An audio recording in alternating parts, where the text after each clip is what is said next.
Ya, kita lanjut pembelajaran kita tentang computer function dan interconnection. Nah, kalau kemarin kita sudah bahas tentang um, fungsi atau ya fungsi dari setiap komponen-komponen yang ada dalam komputer.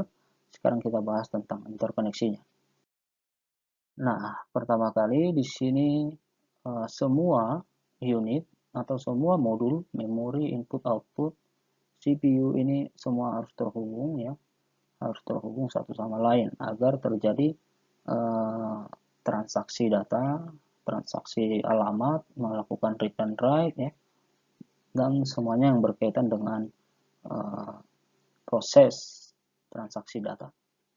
Nah, di sini untuk yang pertama kita melihat memori ya, memori interconnection-nya di sini. Nah, memori ini bisa menerima dan mengirim data ya. Kemudian misalkan di sini ini merupakan input ya, input yang diberikan ke memori. Kemudian ini merupakan output. Oke. Nah, read memori misalkan read ini nanti adalah sebuah sinyal untuk mengaktifkan sinyal read ya. Ketika aktif, maka prosesor atau CPU yang ada di sini akan menempatkan address ya, address yang akan di read dari memori. Di alamat ke berapa dia? 1 kah, 2 kah, 3 kah, dan seterusnya. Nah, kemudian setelah itu untuk memori juga bisa dilakukan write ya. Ketika write sinyal aktif, maka prosesor juga akan menempatkan alamat di dalam address bus ini. Ini namanya address bus. Kemudian setelah membaca atau menempatkan address bus, maka prosesor juga akan meletakkan data ya, di dalam data bus. Ya. Ini semua merupakan inputan untuk memori.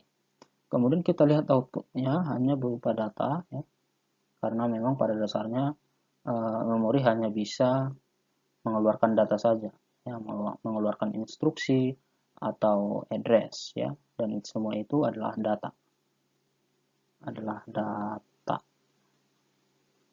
dia tidak akan bisa mengolah data karena yang bertugas mengolah data adalah prosesor. Nah, untuk input dan output connection ya sama seperti memori tadi, ini input ya, kemudian ini output dari I/O modul. Nah, kita lihat di dalam inputnya ada juga sinyal-sinyal seperti read dan write. Kemudian ada di sini address juga. Nah, untuk address di I/O modul itu berupa port. Port berapa? Misalkan port berapa? Graphic card-nya di port berapa? Sound card-nya di port berapa? NIC card-nya di port berapa? Printernya dan lain sebagainya. Nah, bisa saja inputannya berupa internal data ya, yang akan diletakkan ke dalam database juga ya, atau external data ya, bisa juga. Kalau internal data mungkin dia datang dari memori atau prosesor. Kalau eksternal ya bisa dari misalkan dari keyboard atau dari mouse ya, dan lain sebagainya. Kemudian untuk outputnya bisa juga berupa internal data melalui database. Ini misalkan ke memori atau ke RAM atau ke prosesor. Kemudian eksternal bisa berupa data ke printer misalnya atau ke display misalnya. Kemudian bisa mengeluarkan yang namanya interrupt signal yang nantinya ini akan dikirim ke prosesor. Ya.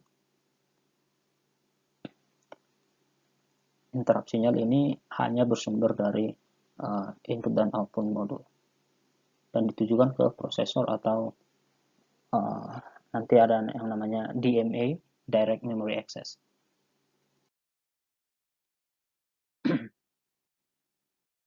Nah, di sini untuk CPU sendiri, ya, untuk CPU sendiri inputannya dia berupa instruksi, kemudian data, ya, kemudian interrupt sinyal dari input dan output tadi, ya. Input dan output tadi berupa sinyal interrupt, kemudian kalau memang interruptnya lebih tinggi prioritasnya, maka CPU akan memprosesnya. Nah, sedangkan outputnya dia bisa berupa address, ya. Address dikeluarkan melalui address bus, kemudian setelah itu baik itu bisa saja ke memori ataupun ke input dan output, ya. Bisa berupa address memori atau berupa port address. Kemudian CPU juga berhak untuk melaksanakan perintah atau koreografi menggunakan kontrol sinyal ini. Ini kemana, ini kemana, ini kemana datanya. Atau siapa yang akan diproses, siapa yang akan dikeluarkan, kemana yang akan dikeluarkan. Jadi fungsi dari CPU di situ, ya. Kemudian di sini ada berupa data, ya, data yang melalui data bus, kontrol sinyal melalui kontrol bus, address melalui address bus. Nah, untuk bus sendiri di sini ada banyak kemungkinan sistem interkoneksinya karena memang semua modul harus saling terhubung, ya, untuk bisa melakukan transfer data. Kemudian bus-bus ini biasanya terdiri dari ada yang namanya single structure, ya, ada yang multiple structure. Artinya dia kalau single, ya, jadi di dalam single bus ini digunakan untuk address, ya, digunakan untuk data, digunakan untuk kontrol. Jadi semua berada di dalam single bus. Artinya nanti apa? Banyak sekali kelemahan-kelemahan yang terjadi di dalam single bus. Nah, sehingga nanti akan diperbarui dengan menggunakan multiple bus. Nah, di sini kita lihat di sini biasanya, ya, sifatnya adalah broadcast, ya. Biasanya sifatnya broadcast, misalkan CPU mengirimkan data, ya, atau ya mengirimkan data melalui data lines, misalkan ke input dan output. Nah, sebenarnya memori juga bisa menerimanya karena apa, sifatnya broadcast. Namun karena ada yang namanya control lines, jadi ini akan mengontrol pergerakan kemana tujuannya, dari mana dikirim, kemana alamatnya, dan lain sebagainya. Nah, di sini kadang-kadang terkelompok, ya, atau berkelompok sejumlah channel dalam satu bus. Artinya apa? Misalkan ini adalah sistem bus. Nah, misalkan ini untuk data, ya, untuk data dia memiliki banyak line, ya, tergantung spesifikasi. Misalkan ini untuk address, ya, dia juga memiliki beberapa line di sini. Dan juga misalkan control bus memiliki beberapa line tergantung spesifikasinya. Misalkan 32 bit, artinya akan ada 32 line di sini untuk data, 32 line di sini untuk address, 32 line di sini untuk kontrol signal. Nah, 32 channel atau 32 line di sini artinya setiap line itu memiliki tanggung jawab untuk mentransfer satu bit dalam satu waktu, satu bit dalam satu waktu. Jadi ini satu, ini satu, ini satu, ini satu, sampai 32. Jadi artinya sekali transfer di dalam database akan terjadi 32 bit maksimum. 32 bit maksimum data akan ditransfer dalam satu waktu. Begitu juga dengan address ataupun kontrol sinyal.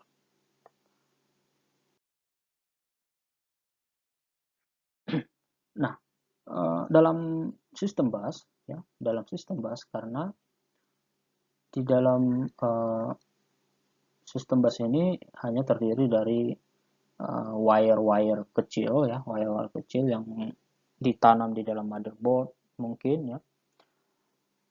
Jadi hanya akan mengalirkan sinyal-sinyal listrik. Jadi data dan juga instruksi itu akan dikonversi ke dalam sinyal listrik, ya, sinyal listrik 0, 1, 0, 1, ya. Jadi akan sama, tidak ada spesialnya data dan tidak ada spesialnya instruksi, semua disamakan menjadi sinyal listrik.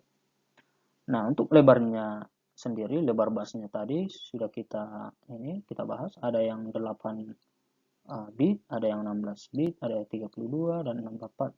Nah, mungkin nanti perkembangan akan semakin maju, ya. Mungkin ada yang lebih, mungkin ada 128 bit nanti. Kita lihat aja. Nah, jadi kumpulan dari semua ini, ketiga jenis ini, ya, ada kontrol, kemudian ada address, data, disebutlah itu sebagai sistem bus, ya. Jadi sistem bus terdiri dari control lines, address lines, and data lines. Nah, untuk address bus sendiri itu fungsinya untuk mengidentifikasi alamat, ya, alamat tujuan data, kemudian alamat asal data, ya. Nah, alamat ini nanti akan ditempatkan di dalam address bus, ya. Jadi tidak akan ditempatkan ke dalam data bus. Kalau dia alamat, dia harus ke address bus. Nah, kemudian untuk kontrol, ya, untuk kontrol bus ya sama. Ketika nanti informasi-informasi dibutuhkan, informasi-informasi read, apakah sudah waktunya untuk meread, sudah waktunya untuk write data, timingnya seperti apa, kemudian ini kemana dikirim, ya, itu diatur oleh control bus. Atau bisa mengatur juga permintaan interaksi, ya, interaksi request yang datang dari input dan output devices atau input dan output module.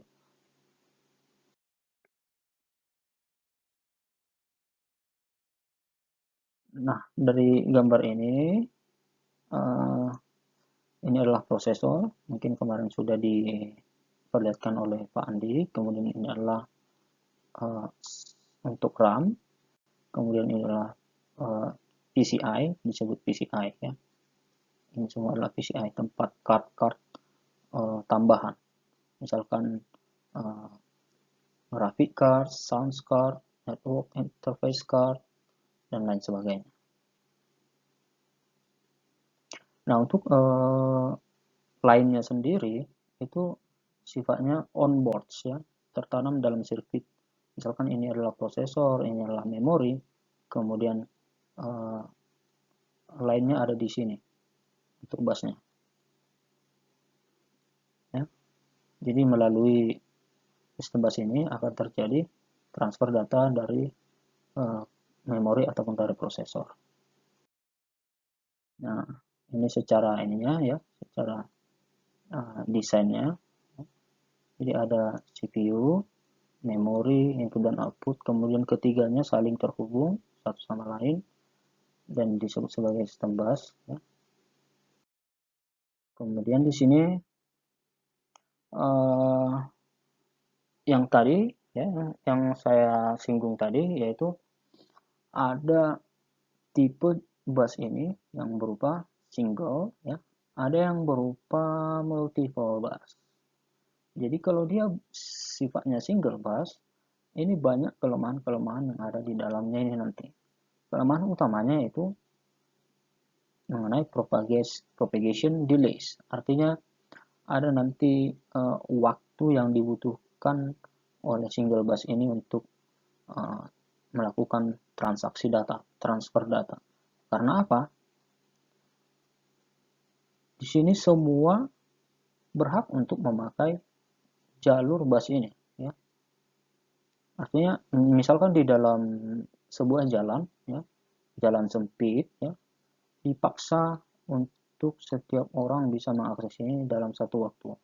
Misalkan di Jakarta sana yang konon banyak bus-bus, mobil-mobil yang mengakses jalan, ya, artinya sering kali terjadi yang namanya kemacetan atau bahkan dia tidak bergerak sama sekali. Nah, ini juga terjadi dalam sistem bus di komputer kita. Ketika semua bisa mengakses sesuka hati di sini, ya, tidak ada yang mengontrol, ya, maka akan sering terjadi delay, ya, delay.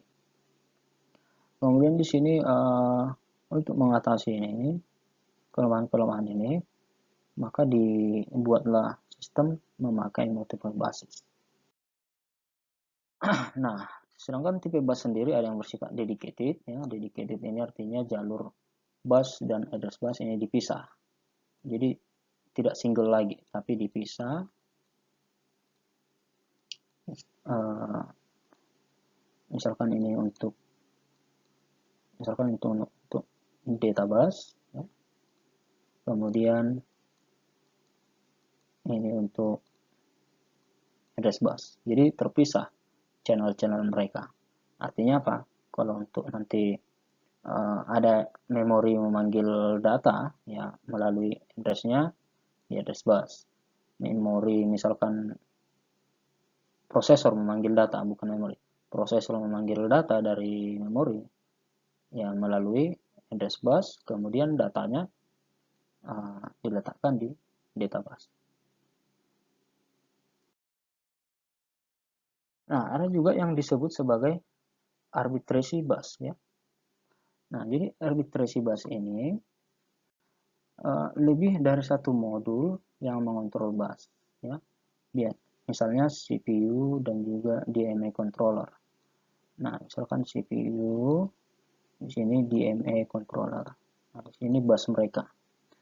Nah, antara CPU atau prosesor dan DMA ini bisa saja mengontrol satu bus ini. Artinya apa? Kenapa ini harus dikontrol? Nah, biasanya DMA ini fungsinya untuk direct access memory, ya, direct access memory. Kenapa ini dibutuhkan? Karena untuk memenuhi kebutuhan dari input dan output, ya. Misalkan ini memori, ya. Nah, kalau sebelum muncul DMA, maka ketika input dan output ingin interaksi, dia harus pergi ke prosesor dulu, ya, untuk meminta untuk dieksekusi. Sementara data berada di dalam memori, ya. Artinya apa? Dari input dan output ke prosesor, kemudian perintahnya diambil, kemudian diminta lagi dari memori. Artinya apa? Akan terjadi delay waktu yang lama di sini dan mengganggu prosesor yang sedang dalam proses execution. Nah, maka dimunculkanlah yang namanya DMA agar input dan output tidak lagi interrupt terhadap prosesor. Namun langsung saja melalui DMA, kemudian DMA akan menangani di mana datanya, seperti itu. Sehingga prosesor akan tetap melakukan eksekusi data, ya, tidak berhenti karena input dan output devices. Nah, untuk arbitrasi sendiri ada yang sifatnya terpusat atau centralized, ada yang distribusi, ya. Nah, dikatakan dia terpusat artinya satu hardware device pengontrol akses bus, ya. Jadi di sini misalkan satu hardware ini digunakan untuk mengontrol bus ini, ya. Mengontrol bus ini.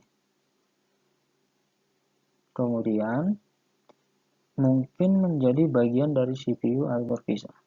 Nah, mungkin untuk yang melakukan pengontrolan terhadap akses bus ini dilakukan oleh CPU melalui Melalui kontrol sinyal tadi ya. Atau bisa terpisah. Kontrol sinyal bisa terpisah dari CPU. Kemudian ada yang sifatnya distributed. Nah, distributed ini bisa saja nanti setiap modul bisa mengklaim bus ini ya. Baik itu input output module, misalnya sound card, graphic card, dan sebagainya. Nah, kalau untuk PCI, ya, PCI ini merupakan kalau kalian sudah diperlihatkan struktur dari motherboard itu, mungkin kalian sudah melihat secara langsung PCI. Jadi PCI itu adalah slot, ya, slot extension, ya, slot extension yang digunakan untuk cards tambahan. Ya, misalkan sound card tadi, NIC card atau dan lain sebagainya. Ya. Nah, kemudian di sini di dalam PCI, ya PCI bus ini sudah memiliki address dan data lines. Ya. Sudah memiliki address and data lines. Artinya di sini address dan data lines ini juga akan nanti dipergunakan untuk tempat alamat PCI-nya, karena PCI juga memiliki alamatnya berupa port, ya. Port number dari NIC card berapa, dari sound card berapa. Jadi melalui port tersebut prosesor akan bisa mengirimkan data untuk menghasilkan output dan lain sebagainya. Kemudian untuk interruption lines, ya, ini tidak untuk di share. Ya, jadi hanya modul, misalkan modul A yang ingin melakukan interupsi, ya hanya dia yang bisa melewati jalur. Jangan dulu ada interupsi dari modul lain. Kalau ada interupsi dari modul lain, artinya nanti di jalur ini akan terdapat dua interupsi yang mungkin belum diketahui oleh interrupt handlernya, yang mana memiliki high priority atau yang lebih rendah priority-nya. Jadi dalam satu waktu hanya satu modul yang bisa menggunakan ini sampai dia nanti ke interrupt handler ya, untuk melihat priority-nya. Kemudian case ya juga sudah mendukung PCI bus ini. Jadi nanti di case juga sudah tersimpan alamat dari PCI ini. Ya, siapa yang sudah dieksekusi, ya, alamat yang mana menurut atau sesuai dengan port numbernya tadi. Nah, biasanya juga untuk PCI ini sudah dilengkapi oleh bus extension 64 bit. Jadi sudah sangat kencang, ya, sudah menyerupai spesifikasi dari main memory atau RAM 64 bit. Nah, namun juga bisa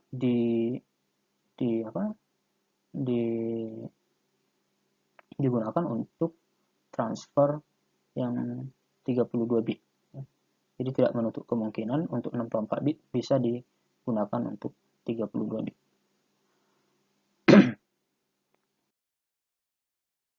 Nah, di sini seperti yang saya bilang tadi ya.